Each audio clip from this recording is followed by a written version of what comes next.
During a tense Oval Office meeting, JD Vance confronted Ukrainian President Volodymyr Zelensky over the billions of dollars in U.S. aid sent to Ukraine. Vance questioned why Ukraine had shown little gratitude for the sacrifices made by American taxpayers and soldiers.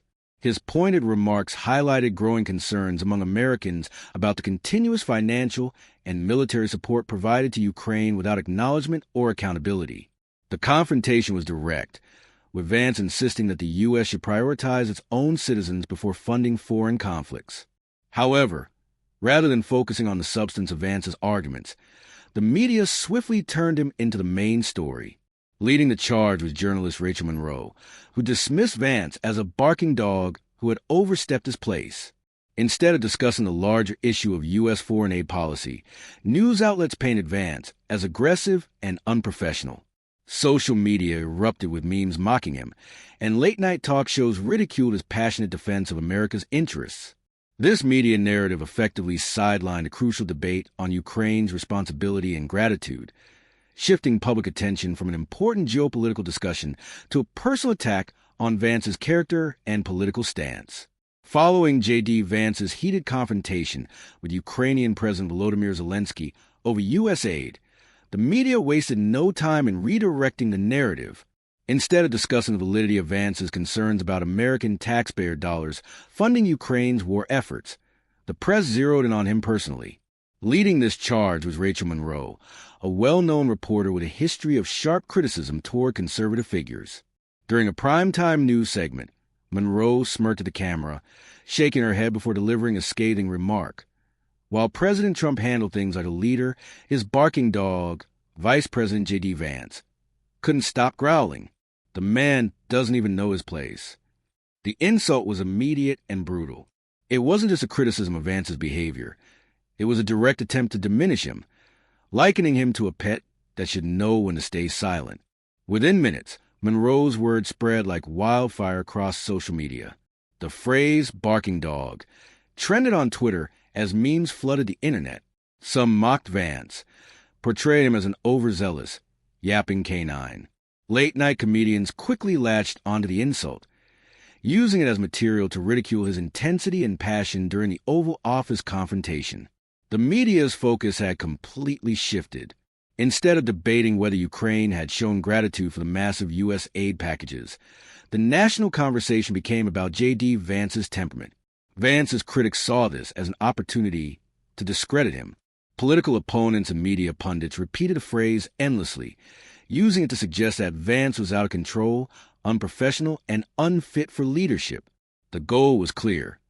Turn him into a caricature, a hot-headed politician who would embarrass himself on the world stage. However, the backlash wasn't one-sided. Many Americans, particularly those who shared Vance's concerns about foreign aid and America's priorities, were outraged by Monroe's insult. They saw it as yet another example of the media attempting to silence those who dared to challenge the status quo. Supporters of Vance began using the phrase "barking for America" as a rallying cry, flipping Monroe's insult into a badge of honor. What began as an attempt to humiliate J.D. Vance quickly spiraled into something larger. While the media mocked him, a growing number of Americans saw him as a fighter, someone willing to take the hits for standing up for them. The battle lines were drawn, and the controversy was far from over. As J.D. Vance sat in the White House watching the media coverage unfold, he clenched his jaw. The phrase "barking dog" echoed through news broadcasts and social media. Rachel Monroe's mocking insult had spread like wildfire, overshadowing the serious debate about U.S. aid to Ukraine. Instead of discussing why billions of taxpayer dollars were flowing overseas without gratitude, the media had turned him into a joke. Vance knew this was no accident. This was how the media operated. Discredit the messenger to avoid discussing the message. He had seen it happen to Trump, to countless other conservatives, and now it was happening to him. But he wasn't going to back down. He had fought too hard and worked too long to be reduced to a meme. A soft knock at the door interrupted his thoughts. President Trump walked in, his expression unreadable. Without a word, he sat down beside Vance and picked up the remote, watching Monroe's broadcast play again. When the segment ended, Trump turned to Vance and raised an eyebrow. "So, what do you want to do?" Trump asked. Vance didn't hesitate. I want to go on her show. For a moment, Trump studied him.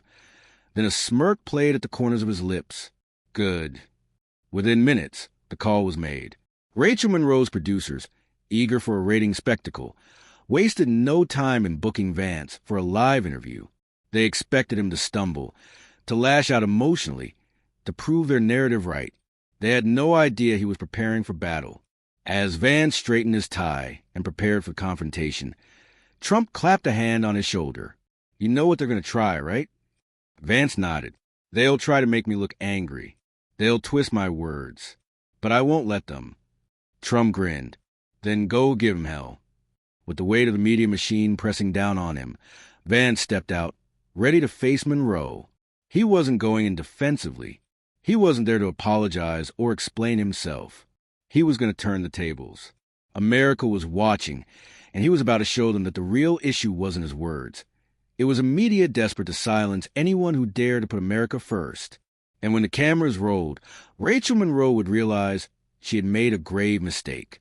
As the bright studio lights flickered on and cameras rolled, JD Vance sat across from Rachel Monroe, his expression calm, but his eyes burning with intensity. Monroe, clearly confident in her position, smirked slightly as she leaned forward. Well, Mr. Vice President, she began, her voice dripping with sarcasm, it's nice of you to join us despite the backlash. Vance didn't blink. I don't run from the truth, Rachel. Monroe smirked, but Vance cut her off before she could respond. What I find fascinating, he continued, voice measured, is that out of everything that happened in that Oval Office meeting, out of all the critical discussions about America's role in the world, you and your network chose to focus on me, not President Trump, not President Zelensky. Me. For the first time, Monroe's smirk faltered. You call me a barking dog for standing up for my country. But let's talk about barking dogs, shall we? Vance leaned in slightly. The media has spent years barking at conservatives, silencing those who dare to question the status quo. You twist the truth, deflect from real issues, and ridicule anyone who speaks up for America. Monroe adjusted the papers in front of her, clearly trying to regain control. Mr. Vice President, many believe you were unnecessarily aggressive toward President Zelensky. Some say you embarrass yourself, barking orders at a world leader. Vance shook his head. Attacked? He repeated. I asked a question that millions of Americans deserve an answer to. I reminded Zelensky of the billions of dollars we'd given him, our hard-earned money, and instead of gratitude, we got arrogance. But instead of reporting on that, you're here trying to degrade me with childish insults. The audience in the studio was silent. Monroe's smirk twitched, but she pushed forward. Are you saying America should abandon Ukraine? That we should ignore struggling nations? Vance's eyes darkened. America's duty is to America first. Gasps rippled through the audience. People like you love to twist the truth, he continued. You defend a foreign leader who refuses to acknowledge American sacrifices. Yet you attack me for standing up for my country. You mock my passion, but where was this energy when conservatives were silenced? Where was this outrage when President Trump was called every name in the book? Monroe opened her mouth to respond, but Vance cut her off. Americans are tired, Rachel.